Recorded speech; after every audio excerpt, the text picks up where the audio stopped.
So I had a near-death experience 11 years ago, and the reason why I had the near-death experience was I was taking a class 4 narcotic diet pill at the time that was designed to be taken only for 3 months, and I took it for 9 years. And what happened was it did a lot of damage to my heart and my lungs, and I got to the point where I was losing my breath constantly. I wasn't able to breathe. I wasn't able to get air into my lungs anymore. They weren't opening. And all of my organs started shutting down one by one, and my heart, I could feel it beating slower and slower, and I would do things like jump up and down, and I couldn't get any air into my lungs, and my heart just wasn't cooperating. And I lost consciousness as a result, and took my last breath. And as I took my last breath, that's when I left my body. And I remember as I'm leaving my physical body, floating up to the ceiling and glancing down one more time at the paramedics that were coming to help me, and knowing that that was me, and yet I was up above at the same time with the real me, the spiritual soul, watching all of these events unfold. And I let go. And as soon as I chose to let go, that's when I was embraced by this incredible light in this tunnel that propelled me at an incredible force. It was so powerful and so magnificent, so loving. I've never ever felt this kind of love before, and it's really a challenge to put in words to describe the magnitude of the love and the embrace that I felt in this tunnel. And I effortlessly was propelled with force and got to the very top of the end of the tunnel where the light was. And in that very moment, I was delivered into the hands of God. And God and I stood together, and God was on my right, and heaven was behind us. And I was very aware that heaven was a planet. And God and I stood together.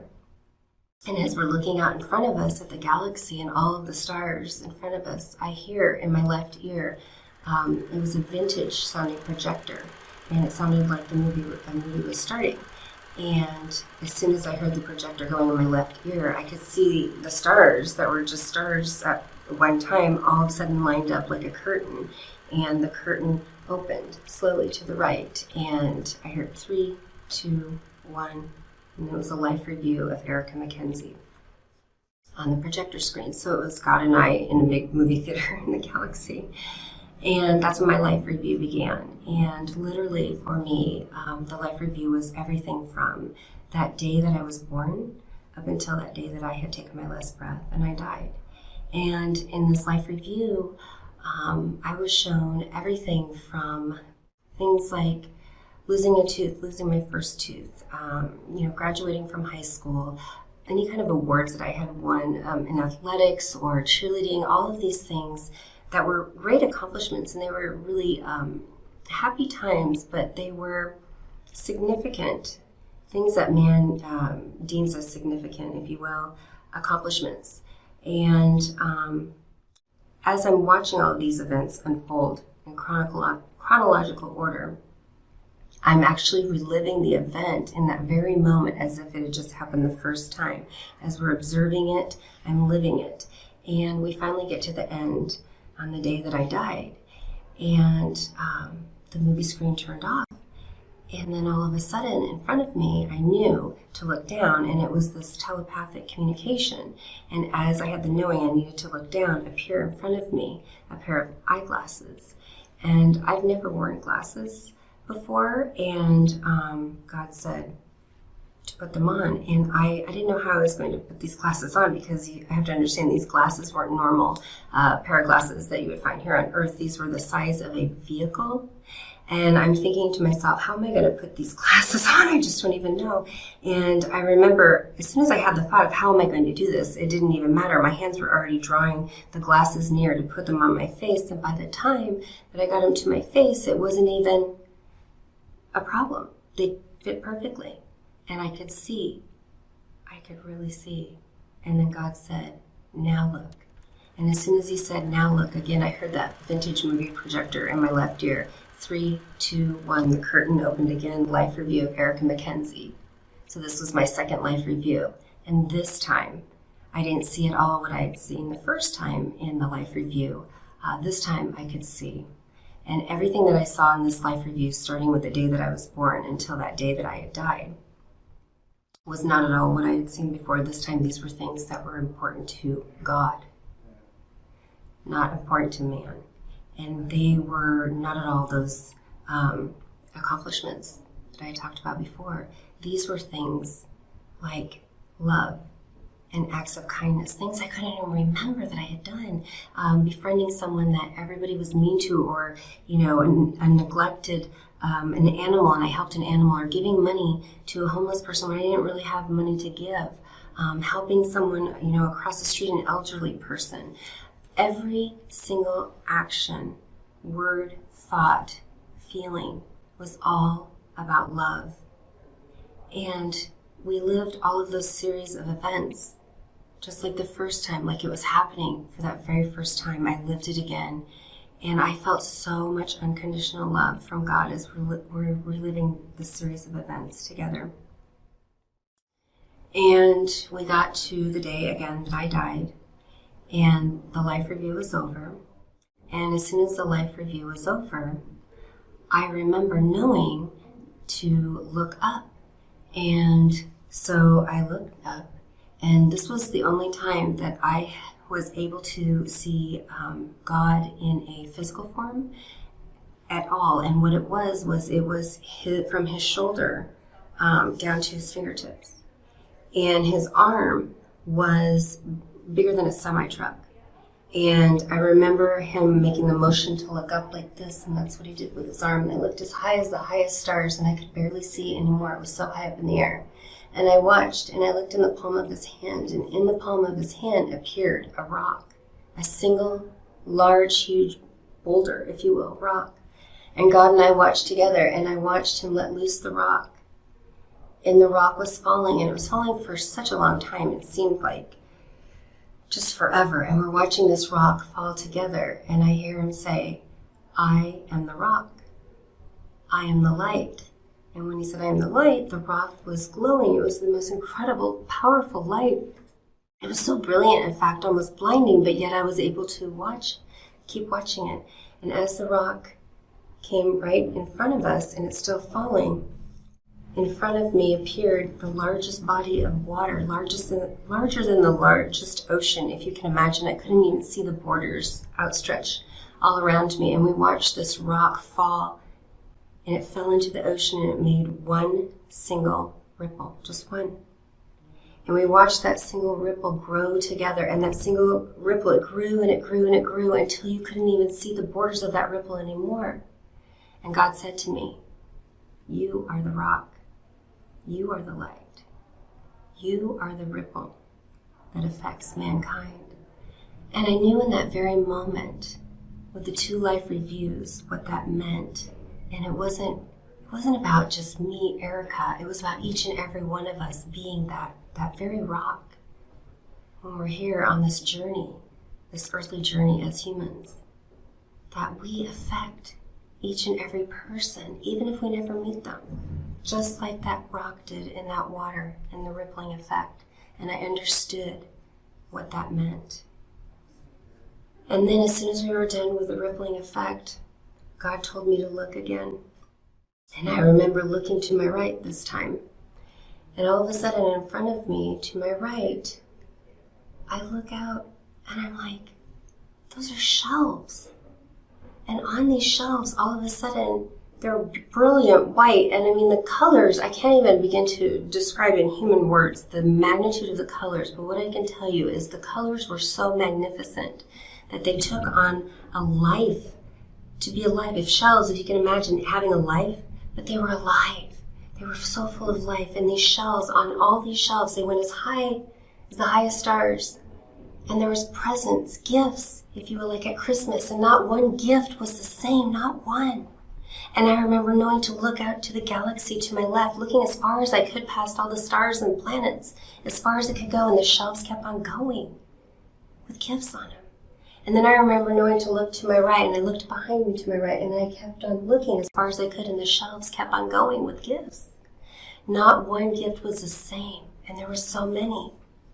And God said to me, Erica, in life, I give each and every one of you gifts, and they're all different, because that is part of my plan. And he said, when you were born, I gave you the gift.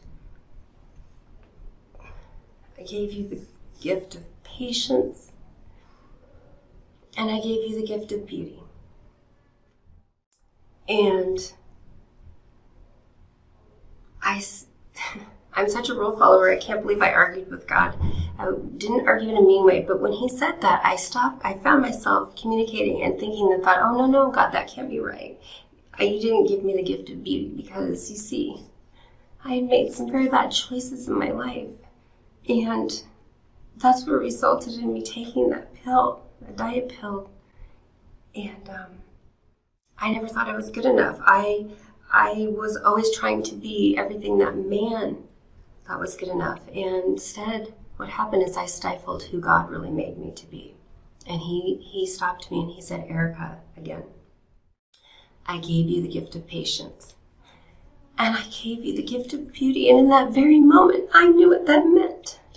That beauty came from within my heart. And it's an extension of all of us, the love that we carry in our hearts. And I looked at all of the gifts on the shelves, and I knew how significant and beautiful and wonderful each and every one of these gifts that he gives all of us are. And in life, he said, he has more gifts for each and every one of us. Each and every one of us. And all we have to do to get those gifts is ask. But then we have to be able to be quiet and listen to receive them. And that was something that I was told quite a few times in heaven. My experience in heaven, I feel like I was there for a lifetime and I learned so many lessons. God and I, we shared so many. But I want to share with you one of the lessons that I call the last lesson. And it was, in fact, the last lesson that God and I shared before I returned to earth. And this time, God had told me to look to my left. And I looked down to my left, and all of a sudden appeared in front of me earth. And I'm watching and I'm looking at earth, and all of a sudden I'm noticing something strange about it. And I pay attention, I look a little bit closer, and I see that the earth was engulfed in flames everywhere, all over the planet, flames. And I began to panic because it was the first moment that I thought about my family. And I looked down and I'm thinking, oh my gosh, my kids are down there. You know, my family, my husband, my parents, my sister. And I was panicking because there's these flames. And I looked at God and he was on my right. And all of a sudden I knew to look down in front of me again. And again appeared those glasses. Now the first time I had put the glasses on, I could see what I didn't see before. And already knowing that I'm seeing flames without glasses, I didn't want to put them on. I didn't want to see what I hadn't seen. I was afraid. But it didn't matter. As soon as I saw the glasses again, they were coming on me, and I felt my hands drawing them to my face, and I put them on. And as soon as they were on my face, I found myself looking. And God and I together looked again this time. And this time, I looked, and all between each and every one of the flames all over the planet. Do you know what I saw? I saw human souls. They were so beautiful, powerful. It was so hard to describe. There really isn't a name of a color, but it was like this silvery, white, golden light woven through with like mercury, consistency of mercury, the viscousness, but yet transparent. And they're all lifting off everywhere off the planet, unscathed from the flames, unharmed. With ease, lifting off, and I'm watching them. I'm like, oh my God, Sasa, and I'm watching them. They're all coming up, and they're coming close to us, and they go in behind us on our left into heaven. And all of a sudden, I'm watching this, and I'm thinking, oh my gosh, this is great. Okay, thank God. You know, I knew my family was part of that, and I was relieved. And And all of a sudden, I felt that sadness one more time, and this time I could barely handle the magnitude of the sadness. And I said to God, oh, wow, it's coming from you. God, why are you sad? What's wrong? Look, see? They're okay. Everything's okay. No one's hurt. Right? So we should be happy and relieved. He told me to look again, and I look again, and I've got the glasses on, remember? And I'm focusing, and this time I'm going past the flames, and I'm really focusing on the core of the earth there. And I see the souls that couldn't lift off. Do you know why they couldn't lift off? Because their light was not on. Remember the light, the rippling, the lesson I had, right? The rock, the vehicle, a rock. We choose if we want that light to shine or not. But the light was the fuel, the connection that lifted them off, that love connection, right? And I looked at him, I'm like, oh my God, help those souls. They're they can't lift off. God, they're defected, help. God looks at me and he says, Erica, with the gift of life, hand in hand, I give free will. And I didn't understand what that meant at first, because to me, everybody was fine. But he was crying for the ones that chose the separation from him. And I understood in that very moment how much God loves each and every one of us and wants that connection with each and every one of us. But he loves us so much that he lets us have that choice to have that connection. And then it was time for me to go. And I told God I didn't want to go. I couldn't imagine. I knew that I was home. And I had no desire to go back. Even though my family was there, I knew at the same time they would be fine. Everything would be okay. And God said, child, you're not staying. You work for me now, remember? And he said, before you go, I want to give you 2 more gifts. He said, I want you to take the gift of patience and beauty, and now I'm going to give you knowledge and wisdom. And I want you to be quiet and listen to the people that I put into your life. And then when you speak, you will change millions of people's lives. And there was no arguing. He sent me back with that. Out of my near-death experience, I learned that your uniqueness is your value.